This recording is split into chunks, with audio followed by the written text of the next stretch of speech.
कमरा अदालत में इमरान खान साहब जब आए और बड़ा उन्होंने वाज़ेह तौर पर कहा कि मैं जेल में हूँ, लेकिन हमें एक जलसा करने की लाहौर में इजाज़त दे दें। तो आज कमरा अदालत में समाअत के दौरान खान साहब क्या कुछ कहते रहे, क्या मुकालमा हुआ, बताइएगा तफसीली तौर पर। आज केस के हवाले से कमरा अदालत में क्या कुछ होता रहा? देखिए,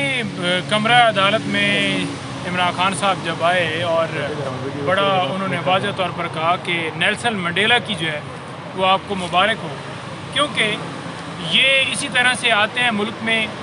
और आकर अपना पैसा बनाते हैं, अपने कारोबार जो हैं वो बनाते हैं, फैक्ट्रियां बनाते हैं, बाहर जाकर जो है वो अपार्टमेंट्स बनाते हैं, अपने अकाउंट में जो है वो पैसे जो है अकाउंट्स बनाते हैं। तो सिर्फ मुल्क में तो आते हैं सिर्फ़ और सिर्फ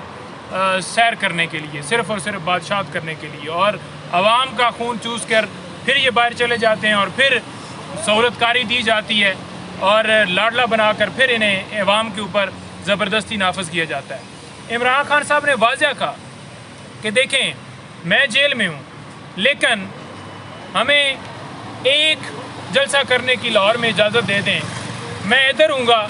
और मेरी मौजूदगी के बगैर ही मेरा चैलेंज है कि आप जलसे की इजाज़त दे दें, तो आप देखेंगे कि हर तरफ जो है वो लोग निकलते हैं और वो वाज़ेह तौर पर आपको नज़र आएगा कि किस तरह किराए पर लोग लाए गए और किस तरह जो है वो लोगों को बिरयानियों का लालच, लोगों को जन्नत के सर्टिफिकेट के टिकट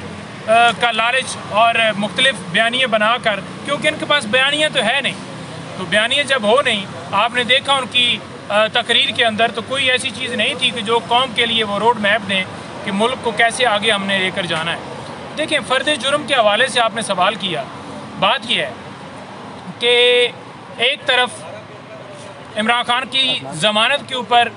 फ़ैसला महफूज है, इमरान खान साहब की जो क्वैशमेंट की दरख्वास्त है उसके ऊपर फ़ैसला महफूज है, और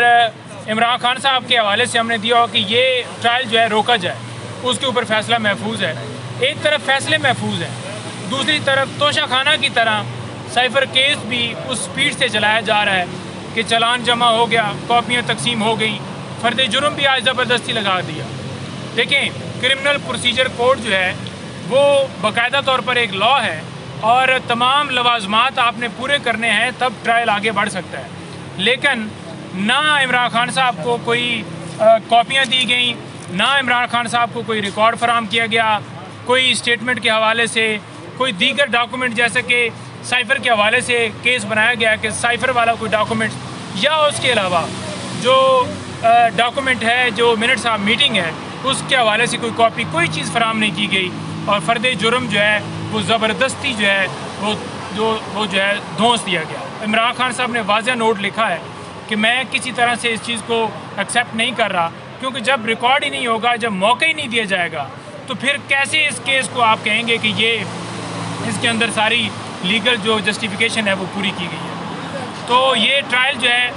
चलाया जा रहा है और जल्दी से जल्दी फ़ैसला देने की तरफ ये ट्रायल को ले जाया जा रहा है कि इमरान खान साहब को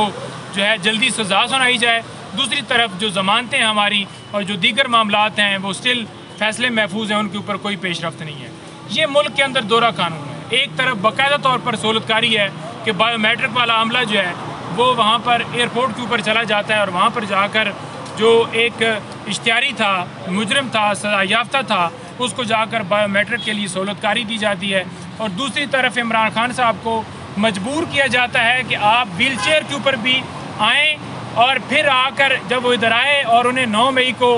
अगवा किया गया और हाई कोर्ट ने कह दिया कि वो जो अगवा था वो कानूनी था, और सुप्रीम कोर्ट ने वाज़ेह तौर पर कह दिया कि ये कानूनी नहीं था, ये अगवा था और गैर कानूनी था, गैर आईनी इकदाम था जिसको सुप्रीम कोर्ट ने गैर कानूनी डिक्लेयर किया। अब आप ये देख लें कि नवाज़ शरीफ की जो है वो 24 तारीख तक जो है प्रोटेक्टिव बेल अदालत ने दी है। देखें, 24 तारीख को हम ये देख रहे हैं कि इनकी जो अपीलें इन्होंने फ़ाइल की हैं वो भी हमें बहाल होती हुई नज़र आ रही हैं। वो कैसे नज़र आ रही हैं कि एक बंदा दुबई बैठा हुआ है, उससे पहले वो पूरी दुनिया में सैर उसने की है, किसी ने उसे गिरफ़्तार नहीं किया, उस वक्त वो इश्तिहारी का स्टेटस था। और वहाँ बैठकर उसे ज़मानत यहाँ सिर्फ दे दी जाती है, अटॉर्नी के ज़रिए वो दरख्वास्त दायर करता है, उसकी एक्सेप्ट कर ली जाती है। तो ये वाज़ह नज़र आ रहा है कि अदालतें किस तरह से सहूलतकारी दे रही हैं और किस तरह से हुकूमत जो है वो बाकायदा तौर पर, हमने देखा कि एक वीडियो बहावलपुर से एक बंदे ने जो है वो मंजर आम पर आई, वो डिप्टी कमिश्नर ऑफिस का ऑफिसर था, जिसने कहा कि 30 गाड़ियाँ लाहौर भिजवाई जा रही हैं। ठीक है जी। दूसरी तरफ CCPO वहाँ पर सलूट मार रहा है। बाकायदा तौर पर 7-8 हज़ार एहलकार जो हैं दिए गए जो उस जलसे की सिक्योरिटी के ऊपर तैनात थे। दूसरी तरफ पाकिस्तान तहरीक इंसाफ को जलसे की इजाज़त मिलती है और क्रैक डाउन किया जाता है, लोगों को उठाया जाता है, बख्तरबंद गाड़ियाँ वहाँ पर पहुँच जाती हैं और लोगों को उठाकर सिर्फ खौफ हरासा फैलाकर एक पार्टी को क्रैश करने के लिए सारा किया जा रहा है कि PTI क्रैश हो जाए, जो है इमरान खान की जमात क्रैश हो जाए और सिर्फ वाहिद जो एक लाडला है उसको ग्राउंड दिए जाए जिसमें वो बालें भी खुद कराए, मैच भी खुद खेले और अंपायर भी वो खुद हों और सिर्फ उनकी जो है उनको ज़बरदस्ती इस 25 करोड़ आवाम के ऊपर जो है नाफज किया जाए।